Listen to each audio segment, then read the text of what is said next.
নমস্কাৰ। তাৰমানে মই চাবান আপোনালোকে চিনি পায়, মই IUDFৰ কেণ্ডিডেট আছিলোঁ বিলাসীপাৰা যোৱা বিধানসভা ইলেকশ্যনত। তাৰমানে কেইদিনমান ধৰি ধুবুৰী সমষ্টিৰ বিধায়িকা বেবী বেগম আৰু IUDF দলৰ কণ্টেণ্ট ক্ৰিয়েটাৰ নুৰৰ এটা ভিডিঅ' চালোঁ, সেইটো বহুত ভাইৰেল হৈ আছে। তাত দেখা গৈছে যে সন্মানীয়া বিধায়িকা বাইদেৱে নুৰক কৈ আছে যে নজৰুল কি তোৰ বাপ হয়। এতিয়া নুৰে কি কৈছে তেওঁক বা কি ভিডিঅ' বনাইছে, আজিকালি আপোনালোকে জানে প্ৰত্যেকটো দল সংগঠনৰ ছ'চিয়েল মিডিয়া একাউণ্ট থাকে। UDFৰ আছে, BJPৰ আছে, কংগ্ৰেছৰো আছে।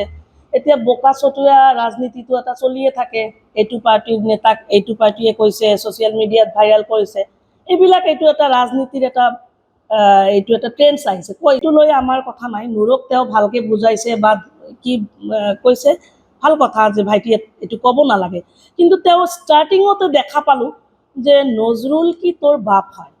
কাৰণ এইটো আমি একদম জল পট আমি অনুমান কৰিছোঁ এইটো MLA নজৰুল হককে তেওঁ টাৰ্গেট কৰি কথাটো কৈছে।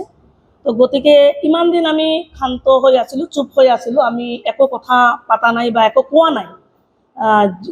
যোৱা 1 বছৰ হৈ গ'ল, আপোনাৰ জিলা পৰিষদৰ ইলেকশ্যন হ'ল, পঞ্চায়ত ইলেকশ্যন হ'ল, জিলা পৰিষদ গঠন হ'ল, ধুবুৰী সমষ্টিত ধৰ্মশালা আঞ্চলিক পঞ্চায়ত গঠন হ'ল, তাৰপিছত MLA টিকেট হ'ল, MLA ইলেকশ্যন হ'ল, প্ৰতিদ্বন্দ্বী আছিল IUDFৰ নজৰুল হক আৰু কংগ্ৰেছৰ বেবী বেগম। ইলেকশ্যনো হৈ গ'ল, জনাদেশ ৰাইজে জনাদেশ দিছে, ৰাইজৰ জনতাই ৰাজনীতিত জনাৰ্দন, ৰাইজৰ জনাদেশ আমি মানি লৈছোঁ। তেওঁ আমাৰ ধুবুৰী সমষ্টিৰ সন্মানীয় বিধায়িকা, তেওঁক সন্মান দিয়াটো প্ৰতিটো ভোটাৰৰ নৈতিক দায়িত্ব বুলি এইটো আমি অনুভৱ কৰোঁ, ঠিক আছে। কিন্তু তেওঁ ইমান তললৈ নামি সিদিনা নুৰক কি কৈ আছিল, নজৰুল কি তোৰ বাপ হয়। গতিকে নজৰুল কাৰ বাপ হয় এই বস্তুটো এতিয়া মানে বেবী বেগমে বাধ্য কৰালে আমাৰ মুখখন খুলিবলৈ, বিশেষকৈ মোৰ মুখখন। চাওক, 2025ত জিলা পৰিষদ নিৰ্বাচন হৈছিল আগষ্ট মাহত, এপ্ৰক্স 17 কি 18 তাৰিখত, ডেটটো মোৰ মনত নাই। আলী আকবৰ মিয়াৰ মিছেছ ফৰিদা ইয়াছমিন মিয়া ZPCৰ চেয়াৰমেন হৈছিল। অকল UDFৰ আছিল মাত্ৰ 3টা মেম্বাৰ, আলী আকবৰ মিয়াৰ মিছেছ আছিল নিৰ্দলীয় মেম্বাৰ। UDFৰ পৰা সমৰ্থন কৰি আমি তেওঁক জিলা পৰিষদৰ চেয়াৰমেন বনাইছিলোঁ। তো সেইটো টাইমত কি হ'ল, এদিন বেবী বেগমে মোক ফোন কৰি ক'লে, যেতিয়া মানে চেয়াৰমেন গঠন হোৱা নাই সেই পিৰিয়ডটো, মানে এপ্ৰক্স 2025ৰ জুন মাহ আৰু জুন মাহত বেবী বেগম মোক কণ্টেক্ট কৰি যে মোৰ লগত দেখা কৰিব। তেওঁ মোৰ ঘৰত যাব বিচাৰিছিল, যি কি নহওক যোৱা নাই, কাৰণ যিটো মই UDFৰ নেত্ৰী, তেওঁ কংগ্ৰেছৰ ZP মেম্বাৰ, আৰু ZP মেম্বাৰবিলাকক ইতিমধ্যে ৰকিবুল হুছেইনৰ নেতৃত্বত গুৱাহাটী আৰু বেলেগ জেগাত শ্বিফ্ট কৰি আছে। হৰ্চ ট্ৰেডিঙৰ এটা ভয় খাই আছিল সিহঁতে। তো যি নহওক বেবী বেগম মোক কণ্টেক্ট কৰিছিল। তাৰপিছত ৰথৰ মেলা আছিল, আমাৰ চাপৰগ্ৰাম জাম আছিল, যাব পৰা নাই, আৰু কৈছিল যে CCTV আছে ঘৰত, মই আপোনাৰ ঘৰত নাযাওঁ, আপুনি আহক। CO ছাৰৰ তাত তদন্ত কৰিব লাগিছিল, DC তাত তদন্ত কৰিব লাগিছিল। যদি তদন্ত হয় তেনেহ'লে ক্ৰছ ভেটৰিং কৰাজনী কেনেকৈ টিকেট পালে? যদি তদন্ত আচলতে তদন্তৰ নামত যদি তদন্ত হ'লে হয়, তেনেহ'লে যিয়ে ক্ৰছ ভোটিং কৰিছে বেবী বেগমে, পইচাৰ কাৰণে ক্ৰছ ভোটিং কৰিছে, ক্ৰছ ভোটিং কৰি আলী আকবৰ মিয়াৰ মিছেছৰ বনাৰ টাইমত নজৰুল হকৰ পৰা পইচা লৈছে, আকৌ যাক বনোৱা নাই দলীয় যিটো সতীৰ্থ আছিল, যিটো কেণ্ডিডেট, তাৰো পৰা পইচা লৈছে, দুই ফালৰ পৰাই পইচা লৈছে। আৰু এইবিলাক পইচা দি তেওঁ এতিয়া টিকেট আনি আকৌ MLA এইটো খৰচবিলাকতো ইয়াৰ পৰাই কৰিব পাৰিছে, এইটোতো জল পট। আৰু মইতো আপোনাক কৈছোঁ যে বেবী বেগমে তাৰ হাজবেণ্ডে চেলেঞ্জ কৰি কওকচোন যে টকা লোৱা নাই, তাৰ বেটি জামাই আছিল। আৰু এইবিলাকত বহুত এইবিলাক চব কল ডিটেইলছ এইবিলাক চব হোৱাটছএপত চাৰ্ট আছে। আপোনালোকে আজিকালিতো আপোনালোকে সাংবাদিক বন্ধুবিলাকে অলপ পুলিচত গ'লেও আপোনালোকে নাম্বাৰবিলাক পাব পাৰিব, কোনে কাক কি কল কৰিছে। তাৰ নিজৰ একাউণ্টৰ পৰা মোক এই যে পইচাটো আমি এই AP মেম্বাৰৰ কাৰণে পইচা দিছিলোঁ, AP মেম্বাৰক নেকি পইচা দিয়া নাই। যেতিয়া মই গালি পাৰিলোঁ, এই বেবী তুমি AP মেম্বাৰক পইচা দিয়া নাই, এতিয়াই তাক 50,000 টকা দিব লাগে। তেতিয়া 5,000 টকা ৰাখি 45,000 টকা মোৰ একাউণ্টতে দিছে। এইটো জল পট আমি নাজানো, এতিয়া কংগ্ৰেছ দলৰ সিহঁতে ভিতৰুৱা কথা, এতিয়া ওপৰলৈ গৈছে নগৈছে এইটো মই ক'ব নোৱাৰোঁ। কিন্তু বেবী বেগমে টকা লৈছে, ক্ৰছ ভোটিং কৰিছে। বেবী বেগমক আমি একো কোৱা নাই, বেবী মোক বহুত ৰিকুৱেষ্ট কৰিছিল। কিন্তু মই আজি আপোনালোকৰ জৰিয়তে কওঁ, বেবী তুমি MLA হৈছা, ভাল কথা, আৰু হোৱা, তুমি ৰাইজৰ কাম কৰা। কিন্তু তুমি কিয় যেই নজৰুল হকে তোমাক টকা দিলে, যেই নজৰুল হকক তুমি ইমান ক'লা যে মই টিকেট নাপালে কিন্তু মই আপোনাৰ লগত থাকিম, জুৱেলে টিকেট পালে মই আপোনাক হেল্প কৰিম, অমুক কৰিম তমুক কৰিম। হোৱেৰেজ তুমি জিলা পৰিষদ বনোৱাতে UDF ক্ৰছ ভোটিঙো কৰিলা। ইলেকশ্যনৰ টাইমততো নজৰুল হকে ইচ্ছা কৰিলে এইবিলাক বস্তু আনিব পাৰিল হয় না নাই কওকচোন। কিন্তু নজৰুল হকৰ মহান অনুভৱতা হয়, আমাৰ টকাৰেতো দিব হৈছে। চাওক, এইটো মই তেতিয়া নিজে ইলেকশ্যন খেলি আছিলোঁ। টিকেট পোৱাৰ পিছত কাৰোবাৰ পৰা টকা লৈছে নলৈছে এইটো মই নিজে দেখা নাই। যিটো মই যিবিলাক দিম ভাই একদম মানে প্ৰুফ, উইদাউট প্ৰুফ মই কথা নাপাতোঁ। মোৰ লগত কথা হৈছিল, মোৰ ঘৰত যাব বিচাৰিছিল, পিছত আৰু কিছুমান পইচা বাকী আছিল, পিছত মানে চেয়াৰমেনক বহুত প্ৰেছাৰ দিছিল। এই জিলা পৰিষদ ইলেকশ্যন হোৱাৰ পিছতো অলপ পইচা লৈছিল, নলোৱা নহয়। তো এতিয়া আৰু এইটো কথা হ'ল যে এটা মানে বিধায়িকা হৈ ইমান তললৈ নামি কোনোবাক ইমান বেয়াকৈ গালি পাৰিব নাপায় এই বস্তুটো। কাৰণ আপুনি কেনেকুৱা আপুনি নিজে জানে না, যে মই বেলেগক মই নজৰুলক বাপ কৈ আছোঁ, নজৰুলতে মোৰ চব ঘটনাবিলাক জানে। আৰু কোনোবাই মাংস বিক্ৰী কৰি খাইছে, কোনোবাই কাৰ ঘৰত বৰ্তন ধুই খাইছে। আজি আনোৱাৰা বাইদেউ আছে, ইয়াতে আনোৱাৰা থাকে, কালি MLA হ'ব পাৰে। এতিয়া আমি কংগ্ৰেছ কৰিছিলোঁ, আব্দুল হামিদৰ ঘৰত যে বৰ্তন মাৰিছে বা নেট ছাৰ্ভেণ্ট আছিল, এইটোতো জল পট হাইদা চবেই জানে, এইটোতো আৰু কথা নহয় না। গতিকে কাৰো পাৰ্চনেল এটা কাম কৰি খাইছে, চুৰিটো কৰি খোৱা নাই না মানুহজন।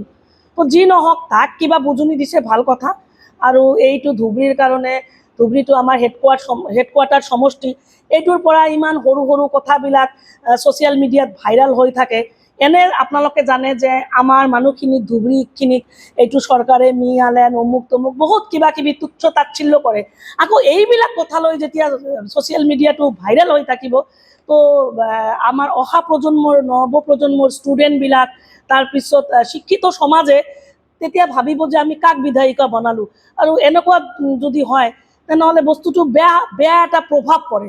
গতিকে মই আজিৰ ডেটত আপোনালোকৰ চবকে মই অনুৰোধ কৰিছোঁ, কণ্টেণ্ট ক্ৰিয়েটাৰবিলাককো মই এই সংবাদ মাধ্যমৰ জৰিয়তে অনুৰোধ কৰিছোঁ যে কোনো কাকো বেয়াকৈ মানে পাৰ্চনেল হিট কৰিব নালাগে, যি যাৰ কাম কৰি থাকিব লাগে। আৰু কোনে কি চৰিত্ৰৰ সেইটো যি নিজৰ পৰিচয় দিব, সময়ত আমিও যিটো আমি এটা প্লেটফৰ্ম AIUDF আছোঁ, মৌলানা বদৰুদ্দিন আজমলৰ নেতৃত্বত আপোনালোকে দেখিছে, মৌলানা বদৰুদ্দিন আজমল, মুজিবুৰ ৰহমান দুজন MLA এতিয়ালৈকে উচ্ছেদ লৈ বিধানসভাত এটা বলিষ্ঠ নেতৃত্ব দি আছে। গতিকে সিহঁতৰ লগত আমি থাকিম, দলৰ লগত আছোঁ। আৰু অহা দিনত যাতে আমাৰ নেতা নজৰুল হকৰ বিৰুদ্ধে বা নজৰুল হকৰ নাম লৈ বেবী বেগম যাতে কোনো কুট মন্তব্য নকৰে। কাৰণ বেবী বেগম হ'ব পাৰে জনাদেশ আজি দিছে, বেবী বেগম MLA হৈছে, but Nazrul Haque and Baby Begum is hell and heaven difference. দি থকা DP দি থকা এটা মোবাইল তেওঁৰ নিজৰ নম্বৰৰ পৰাও মোক ফোন কৰিছিল। সেইটোৰো হোৱাটছএপ কলিঙৰ চবকেইটা লিষ্ট মোৰ ওচৰত আছে, আপোনালোকে বিচাৰিলে মই দিব পাৰিম। গতিকে তেওঁ বিধায়িকাৰ জেগাত থাকক, মই নকৰোঁ, আমি নকওঁ যে তেওঁ ৰাইজে বনাইছে তেওঁক। কিন্তু নজৰুল হকক কিয় বাপ বুলি কয় তেওঁ? মানে তেওঁ কৈছে, মানে আমি মানে এটা জাষ্ট এটা ভয় দেখাইছিলোঁ মেম্বাৰবিলাকক যে আপোনালোকে ভোট নিদিলে, ইমান পইচা ল'লে, পিছত বুলিছে বাইদেউ কিবা মাৰ্কিং দিব লাগিব নেকি, তেনেহ'লে মোক জনাব। তাৰপিছত আকৌ মোক লিখিছে, মানে কংগ্ৰেছৰ এটা বনাই দিছিল আপোনাৰ কিবা চেল, আমিতো নাজানো কংগ্ৰেছটো, আমি এইটা দিছে কমিটি মানে CO স্যারের সিওরটি যায়া ব্যালট পেপার দেখবে পারলে তার আগত নজরুল ভাই কন আর ব্যালটগুলা ঠিক করে দেন, নাহলে মুই যাতে না ফাঁসন। তারপরে আরেকটাত আছে নজরুল ভাইয়ের মুখ পান এই নাম্বারত ফোন করার জন্য, এটি আছে সব, মুই বের করে দিন। তারপরে মুই কোথাও নজরুল ভাই তো কাকু ফোন টোন না করে অত, পরে মুই এই যে দেখেন MLA DP এটা, আর এটা হলে যে বেবির বেটির DP। হ্যাঁ, মুই কনফারেন্স করছিলাম ভোটটো দিয়ার আগত যে মই যে ভোটটো দিম, মই কি মাৰ্কিং দিম তাক, তাতেতো এটা কিবা মাৰ্কিং দিব লাগে এনেকুৱা কৈ আছিল তেতিয়া মোক মানে সুধিছিল। আপোনালোকে কথাটো বুজক, মানে ই যে মানে হোৱাটছএপত যে মোৰ লগত যে চাটবিলাক হৈছিল, এই চাটবিলাকত বিভিন্ন ধৰণৰ কথা বাৰ্তা আছে, বিভিন্ন ধৰণৰ ডিছকাশ্যন আছে, মানে থ্ৰু ডেট এইটো ডিছকাশ্যনৰ পৰা আপোনালোকে গোটেইখিনি বস্তু উপলব্ধি কৰিব পাৰিব। আৰু মইতো এটা কথা কৈ আছো যে তেওঁ কোৰাণ শ্বৰীফত হাত দি কওক যে তেওঁ কোৱা নাই। তেওঁৰ মোবাইলৰ পৰা 45,000 মোলৈ কিয় পঠাইছিল, তাৰ লগত মোৰ কোনো ব্যৱসা আছে নেকি? তো গতিকে এটা কথা হ'ল যে হয় জনাদেশ দিছে, UDF আমি হাৰিছোঁ, কংগ্ৰেছ জিকিছে, আমি মানি লৈছোঁ। এতিয়া এটা টাইমত UDFৰ ভাল আছিল, কংগ্ৰেছে চব হাৰিছিল। তো গতিকে এইটোতো টেন্স চলিবই, কোনোবাই কাৰোবাৰ পাৱাৰ থাকিব 5 বছৰ, কাৰোবাৰ নাথাকিব। কিন্তু ব্যক্তিগতভাৱে নজৰুল হকক কিয় অপমান কৰা হয়? ই নিজে নজৰুল হক তো নুৰৰতো বাপ নহয়, ইয়াৰে বাপ হয়, নহ'লে নজৰুল হকৰ ইণ্ডাষ্ট্ৰীলৈ কিয় গৈছিল? নজৰুল হকৰ পৰা কিয় টকা লৈছিল? কিয় ক্ৰছ ভোটিং কৰিছিল? কিমান গাদ্দাৰ কংগ্ৰেছৰ, আজি কংগ্ৰেছৰ মই গৌৰৱ গগৈক আমি কি কম নেকি যে গৌৰৱ গগৈ কি তোৰ বাপ হয় নেকি? তো আজি দেখা যায় যে কংগ্ৰেছৰ আপোনালোকে জানে যি অৱস্থা হৈছে, টকা পইচা একো নাই, তাৰ মানে বুজা যায় যে কংগ্ৰেছে ৰাইজৰ পৰা ভোট লৈ জিকি আহি আকৌ সেই মেম্বাৰবিলাক যায় বেলেগ দলৰ পৰা পইচা লৈ বিক্ৰী হয়। আজি নগাঁও ইলেকশ্যন আছে, আপোনালোকে জানে পদ্মুৎ বৰদলৈ বিক্ৰী হৈ বিজেপিলৈ গৈ গুচি গ'ল। কালি নগাঁও ইলেকশ্যনত কংগ্ৰেছক ভোট দিব মানে আল্টিমেটলি কংগ্ৰেছৰ কেণ্ডিডেট গৈ বিক্ৰী হ'ব ক'ৰবাত না ক'ৰবাত। তাৰ মানে এইটো গৌৰৱ গগৈ এণ্ড কোম্পানী সিহঁতে এটা বিজনেছ কৰি আছে, এইটোৱে যেন লাগি আছে। আৰু কি ক'ম কওক? Thank you. এইটোৱে মই আপোনালোকক সাংবাদিক বন্ধুবিলাক আপোনাক কথা পাতিছিলোঁ। মই যে বেবী তই মাতিছ, কি কাৰণে মাতিছ মোক ক। ই ক'লে যে আপুনি নজৰুল ভাইৰ লগত কথা পাতক, আপুনি মই জিলা পৰিষদৰ চেয়াৰমেন, মই UDFৰ পৰা হ'ব বিচাৰিছোঁ, হয় মোক চেয়াৰমেন বনাওক, নহ'লে মোক পইচা দিব লাগিব, মই ক্ৰছ ভোটিং কৰিম। তো মই কৈছোঁ ঠিক আছে, মই এইটো নজৰুল ভাই আমাৰতো মেম্বাৰৰ দৰকাৰ আছে, মই নজৰুল ভাইৰ পৰা শুনিম, শুনি আপোনাক জানিবলৈ দিম। কিন্তু মই জনামতে প্ৰবাবলি আপুনি এণ্টি ডিফেকশ্যন ল আছে, যিহেতু আপোনালোকে 10জন আছে মেম্বাৰ, আপুনি এজন ওলাই আহিতো আপুনি চেয়াৰমেন হ'ব নোৱাৰিব, আপোনাক হয়তো ছাপোৰ্ট কৰিব লাগিব পাৰে। ঠিক আছে, মই কথা পাতিম। তো সেই মৰ্মে মই বেবী বেগমৰ কথা পাতি মই আমাৰ সেইটো টাইমত সন্মানীয় বিধায়ক নজৰুল হকক মই জনাইছিলোঁ যে তেওঁ আপোনাক লগ কৰিব বিচাৰে। কৈছে ঠিক আছে, তেনেহ'লে ইণ্ডাষ্ট্ৰীত লৈ আহিব। মই বেবী বেগমৰ হাজবেণ্ড আৰু বেবী বেগমক লগত লৈ মই ইণ্ডাষ্ট্ৰীত গৈছিলোঁ। নজৰুল হকৰ যিটো ছাগলীয়াত ইণ্ডাষ্ট্ৰী আছে তাত গৈছিলোঁ, নজৰুল ভাইৰ লগত তেওঁ কথা পাতিছিল। কথা পাতি কৈছে যে ভাই মই অতিষ্ঠ হৈ গৈছোঁ, কাৰণ ৰকিবুল হুছেইনে আমাক দাম নিদিয়ে, মই একজন যোগ্য, মই জিলা পৰিষদৰ চেয়াৰমেনৰ মই যোগ্য। হৈৰেজ আলতাফ হুছেইন চাপৰৰ যিটো মানুহ, তেওঁৰ মিছেছ ৰেজিনা, তেওঁ ইটভাটাৰ মালিক আলতাফ হুছেইন, ইটভাটাৰ পৰা বুজুম পৰিমাণৰ ধন লৈ ৰকিবুল হুছেইন মোৰ নিচিনা বেবী বেগম মই যোগ্য, মোক ছাপোৰ্ট নিদি টকাৰ বিনিময়ত জুৱেলক লগত লৈ আলতাফৰ মিছেছ ৰেজিনাক প্ৰেচিডেণ্ট বনাই আছে।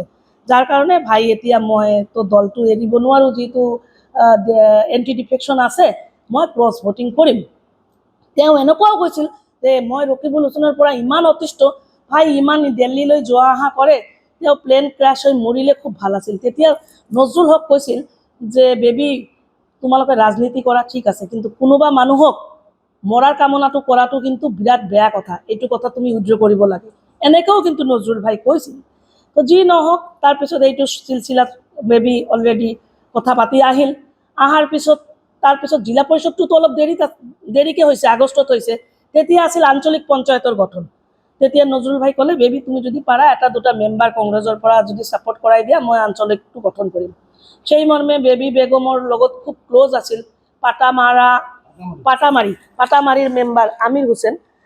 তেওঁক বেবী কথা পাতি তেওঁৰ কাৰণে আমাৰ যাক প্ৰেচিডেণ্ট বনাইছে হবিবৰৰ মিছেছক, হবিবৰ মেম্বাৰ লৈ কোচবিহাৰত আছিল, ই মাৰুগঞ্জলৈকে গৈছে বেবী বেগম মোৰ লগত, হবিৰ লগত কথা পাতি পাটামাৰাৰ মেম্বাৰক ই মোৰ হাতত গৌৰীপুৰত দি গৈছে, টকাও লৈছিল। টকা লৈ তাৰপিছত টকাও তাক বোলে দিয়া নাছিল ল'ৰাটো, যি নহওক এইটো কৰিলে। তাৰপিছত জিলা পৰিষদৰ যে গুৱাহাটীত আছিল ৱাজেদ চৌধুৰীৰ hotel, Dichang resort, Sonapur, Alipurduar elite hotel, কাবাইটাৰীত কোনোবা এটা হোটেল য'ত আছিল যি যি হৈ আছিল প্ৰত্যেকটো কথা বেবী বেগম মোৰ জৰিয়তে নজৰুল ভাইক অৱগত কৰিছিল। কেতিয়াবা মোৰ হাতত ইয়াতে বহুত এভিডেন্স আছে বেবী বেগমে যে নজৰুল হক বুলি নুৰৰ বাপ বুলি কৈছিল। আজি মই এইটো বস্তু আপোনালোকক সাংবাদিকক দিম, হোৱাটছএপ কলিঙৰ এইটো আছে, এইটো নজৰুল হকৰ লগত কিমান 7 মিনিটত 4 মিনিট 5 মিনিট 4 মিনিট 59 ছেকেণ্ড কথা পাতিছিল। মই কনফাৰেন্স কৰিছিলোঁ।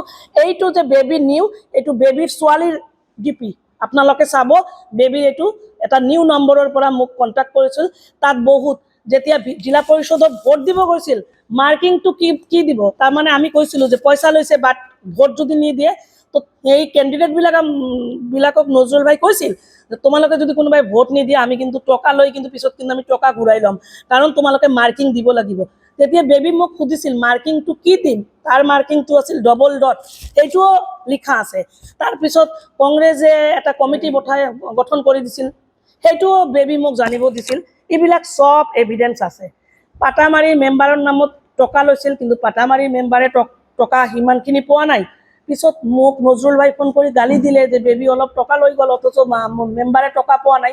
এতিয়াই বেবীক 1 লাখ টাকা তাক দিবৰ কাৰণে ই লগে লগে বেবী কি কৰিলে, মই বেবীক যেতিয়া গালি পাৰিলোঁ যে বেবী তুমিতো মেম্বাৰক টকা দিয়া নাই, বেবী লগে লগ মোক তেওঁৰ একাউণ্ট দি 45,000 দিছে জুন মাহত। চাওক, বেবী বেগম হ'ল কংগ্ৰেছৰ নেত্ৰী, মই হ'ল UDFৰ নেত্ৰী। বেবী বেগম আৰু মই মানে আই হেভ লেফট কংগ্ৰেছ অলৰেডি 2024। আপোনালোকে সাংবাদিক বন্ধুবিলাক জানে। আৰু বেবীৰ লগত মোৰ কোনো বিজনেছ নাই, কোনো একো নাই। তো তেওঁৰ লগত ইমান কৰেছপণ্ডেঞ্চ মোৰ কি কাৰণত? গতিকে তেওঁ ক্ৰছ ভোটিং কৰিছে, কংগ্ৰেছত থাকি কংগ্ৰেছৰ গাদ্দাৰী কৰিছে। মই কংগ্ৰেছত আছিলোঁ, আপোনালোকে জানে, সুদীৰ্ঘ 35 বছৰ কংগ্ৰেছ কৰিছিলোঁ। তাততো মই গাদ্দাৰী কৰা নাই, মোক ভাল পোৱা নাই, মই ওলাই গৈছোঁ, ৰিজাইন দিছোঁ। কিন্তু দলত থাকি দলৰ গাদ্দাৰী। সেই মহিলাজনীয়ে চাওক, জিলা পৰিষদত ক্ৰছ ভোটিং কৰি কংগ্ৰেছৰ জিলা পৰিষদটো হ'ব নিদিলে। তাৰপিছত আকৌ তেওঁ MLA টিকেট পালে। যেতিয়া তেওঁ পইচা লৈ আছিল নজৰুল ভাইৰ পৰা বুজুন সংখ্যক ইমানে ধন লৈছিল যে সেই ধন দি আজি ইলেকশ্যন খেলিবলৈ তেওঁ সক্ষম হৈছিল। সেই ধনটো দি যে ক্ৰছ ভোটিং কৰিছিল, তেতিয়া এতিয়া কংগ্ৰেছৰ আকৌ সোমাইছে আলতাফ, ভাইচ প্ৰেচিডেণ্ট আছিল যে জিলা পৰিষদৰ। আলতাফে কৈছিল, তেতিয়া আলতাফো আমাৰ লগত আছিল এইটো মানে মেনেজমেণ্টত। তো আলতাফে কৈছিল যে নজৰুল ভাই কৈছিল যে ভাই বেবীক ইমান টকা দিয়া হ'ল, বস্তুটো অলপ এটা ক্লু ৰাখিব লাগিছিল। তেতিয়া নজৰুল ভাই কৈছে যে কাৰণ কালি আপোনাৰ বিৰুদ্ধে ইলেকশ্যন লৰিব পাৰে টিকেট পাই। নজৰুল ভাইৰ মহান অনুভৱতা আপোনালোকে চাওক। তেওঁ কৈছিল যে চাওক চাবানা, এইবিলাক একো নকৰিবা, বেবীৰ যদি কপালত যদি MLA আছে, ভাগ্যত যদি আছে, কোনেও খণ্ডন কৰিব নোৱাৰিব। গতিকে তেওঁ আমাৰ UDF দলক সহায় কৰিছে, তেওঁ UDFৰ চেয়াৰমেন বনাওঁতে ক্ৰছ ভোটিং কৰিছে। গতিকে তেওঁক আমি ডিষ্টাৰ্ব নকৰিম, তেওঁক সন্মানটো দিয়াটো আমাৰ নৈতিক কৰ্তব্য। তেওঁৰ কপালত যদি আছে তেওঁ হ'ব।